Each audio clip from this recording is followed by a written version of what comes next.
تماشاوانên hêja girêdayî civînên ku nihadin navbeyna enekese û pêyeneke de birêve diçin pêngava sêyem ya diyaloga Kurdî Mehsin Tahir serokê ofîsa xwecihiyên enekese û endamê Mekteba Siyasiya Partiya Demokrata Kurdistan Sûriye ji Qamişlol gel min e. Dembaş kekê Mehsin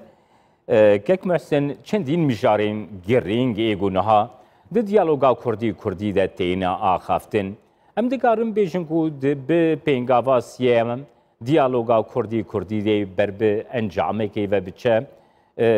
nirxandina te dîtina te li ser vê babetê bigirim kekê Mehsin. بله دنباش کاک جمال شخوا وک وجی آنی زمان دیالوگا کردی دو قناغ گرنگ در باز کرنا بشه سیاسی و هر وصا مرجعیه yani levagara Kurdiya bilind ev her du tamam bûne bi dawî hatine tipirz girêk tê de nemane gava sêmîn gumana min niha gengeşe dibe gava rêveberiyê ew gav niha navbera me û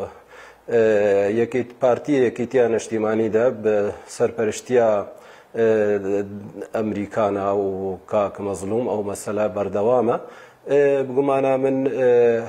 ew piştî wê qonaxê wê meselê leşkerî bên gengeşekirin bên kevin diyalogê de aniha meselê rêveberiyê em şanda me di wê meselê de şanda Partî Yekîtiya Neştîmanî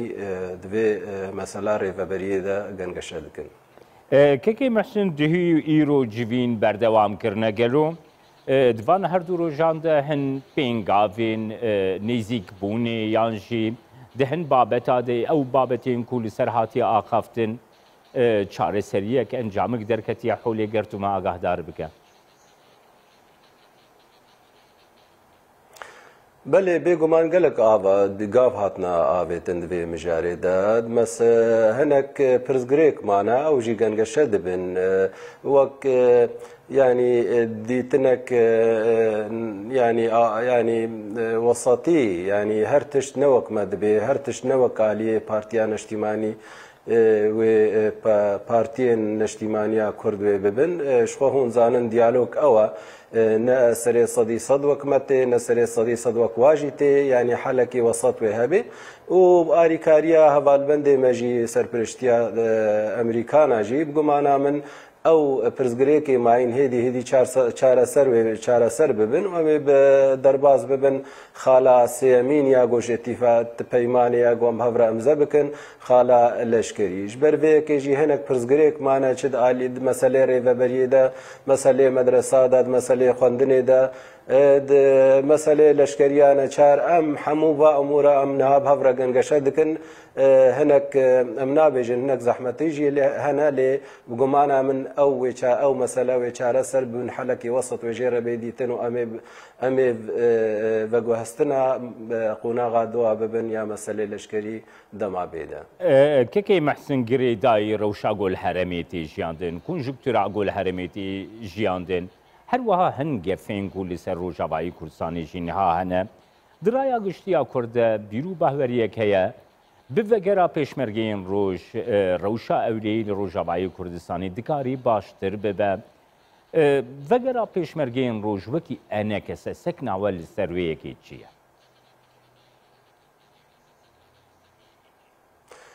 Belê ji xwe vegera pêşmergê roj ew yek ji qonaxê esasî ye di vê peymanê de me got meselê îdarî, meselê siyasî, mesela leşkerî jî hûn zanin leşkerê roj ewin hêza Encumena Neştîmanî Kurdî ewin wê cêwê xelkê vî welatîne kurokekê vî welatîne wê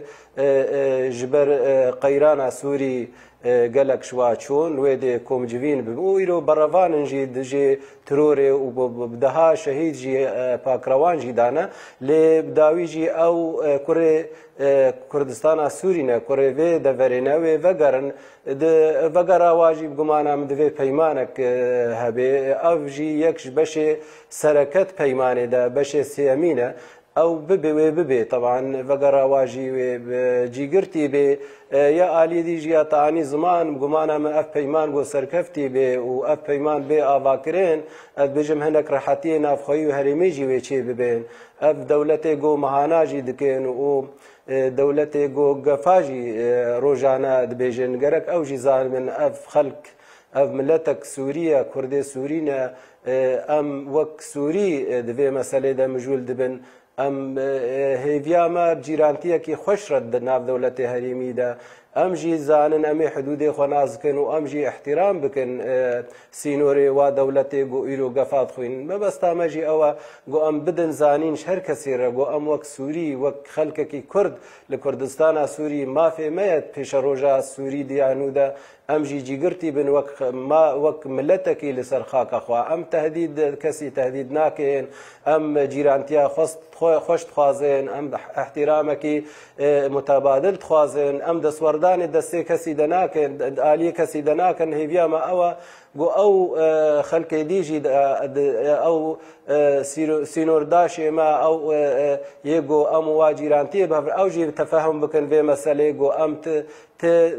دسوردان دا آلي وادا ناكن جبر في كي اتخوازم ببيجيم اف يكريزي و قلق سودي و هبند آلي نافخوي دا جي و ببي بنقافك اج مسئله چاره سرکرنا پرزگریکا سوری تایبت رگور بریارا ناف دولتی دو پینچار و ببی امن و امانک جیج مسئله حجی کرن و خوش کرنا جیرانتی رجی و ببی پشتک جیش پیک هاته دوری را چه خرستیان چه عرب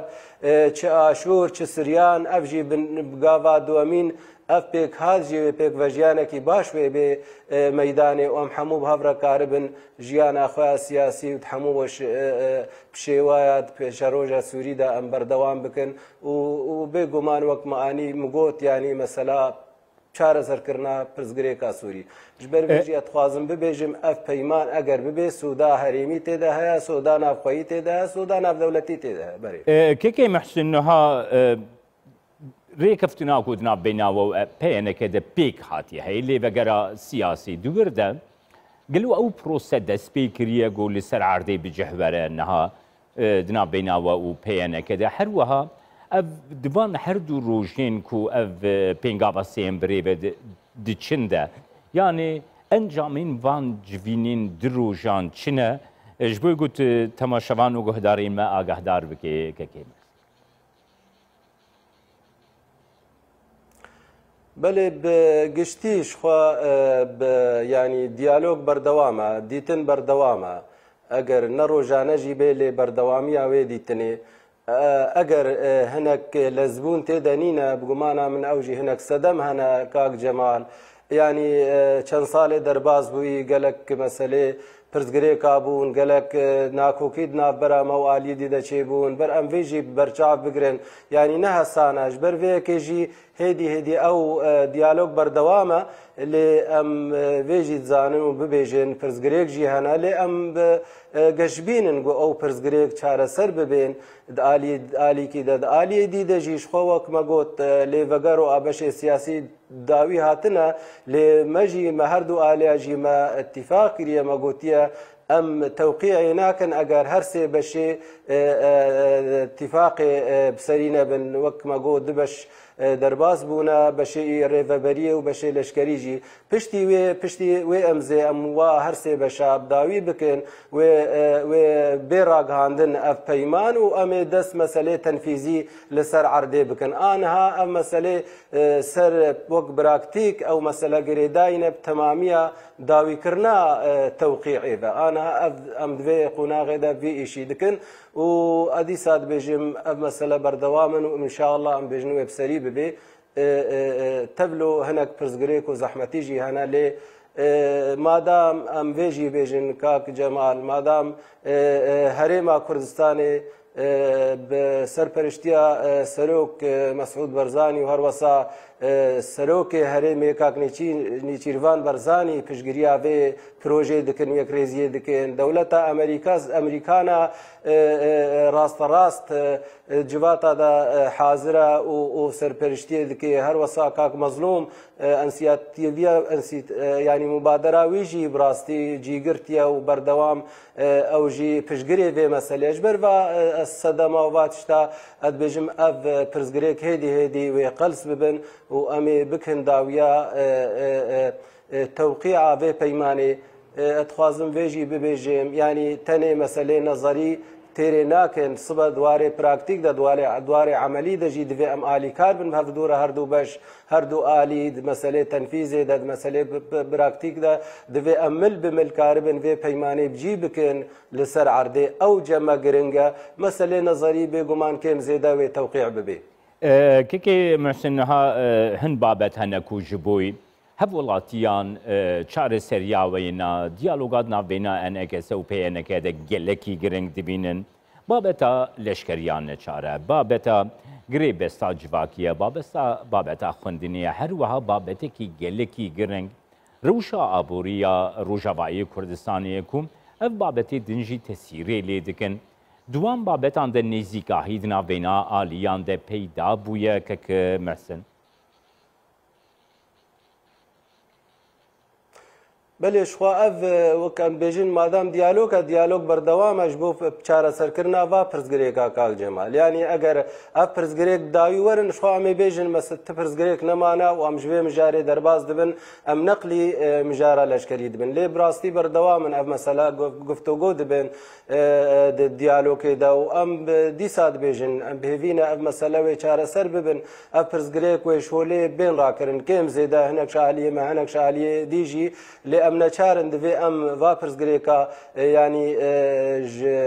holê rakin û em bikin em derbasî meselê leşkerî bibin û ew jî mesela wek hûn dizanin beşek ji wa meselê leşkerî jî pêşmergê rojin divê ew jî cîgirtî bin di Kurdistana Sûrî de gor peymanekî gor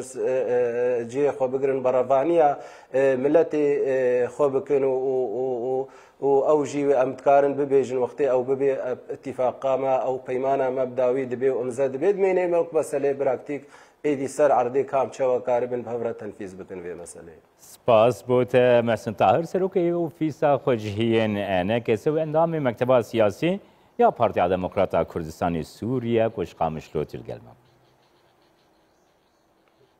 Gelek spas.